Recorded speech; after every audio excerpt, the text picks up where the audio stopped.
Nice meeting you guys, and thanks for all the supporting, rooting. I know some of you guys are hoping I would go down, but I ain't going down without a real fight.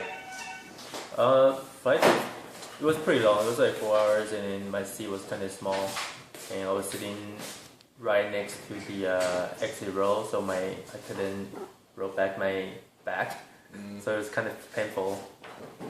We heard you busted from WSOP. So how did you drop out and when? I almost made it to day 2. I had a pretty good run on my first table. My first table was really soft. I ran it up to 45k, and then after 2 levels, I was moved to a different table, which I started to do a bunch of small pots. And then later on, I was down to like 20-ish big blinds. Just 20 minutes before the end of day 1, this guy opened on the gun, got 2 colors, and then picked up pocket tens, squeezed shove down the button, and then got called by ace queen, and then ace on the river. It's pretty standard way to get busted. You lose the flip. Okay. Nowadays, there's a lot of like really big tournaments with big buy-ins in Macau. Do you plan on participating in any of them? For this year, I am participating in nearly every single one of them, except for the high roller, which is 250k Hong Kong. That one I'll probably skip, but I'll be participating in every single one of them, trying to secure my first place in the Asia Player of the Year ranking. So just one of the basic questions: how did you first start to play poker? It's quite a long story. When I was studying in the States, I was doing the homework one day inside my dorm, and then I looked up in TV and I saw there's Hold'em. ESPN was broadcasting poker. I was like, this is boring. Isn't ESPN supposed to be a bunch of NBAs and baseballs or American football?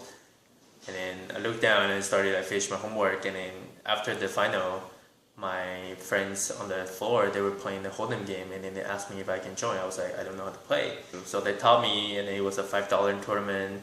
So I spent $5 and I bluffed all my chips on the very first hand, and then I lost. And then at the time, I still thought the game was boring. But next year, when I went back to Taiwan, a bunch of my friends came back to Taiwan, and we played the game. And then at that time, I thought poker was actually fun among friends. So that's how I actually got into it. What year was this when you first started? It was in 2005 when I first played casually. Are there any other successful poker players from Taiwan? There are a few. There are a few. The known ones would be Raymond Wu. He's pretty good, but he switched from Hold'em to PLO right now. And there's a Taiwanese guy. He used to play Hold'em as well, but now switches to PLO. I think I'm one of the few guys that still play mostly Nolan Hold'em in tournaments. So a lot of players are switching to Omaha nowadays. Right. A lot of them, I don't know the particular reason, but I'm guessing it's more fun, more action. Okay, then you've played in the Name Showdown a few times now on GG Poker. So what are your basic thoughts? I thought it's actually pretty tough. None of these guys are soft targets. They are PIS Toto. I've played with him a lot back in the PokerStar days. We used to battle everywhere, like in No Limit 400 and 600, and then I always thought he's one of the spew tarts. Spills a lot of money, but very aggressive. Song Yong, I played with him a lot back in 4-tail as well. He's really tough to play against. So I always try to stay away from those 2 guys. But other people, they're alright.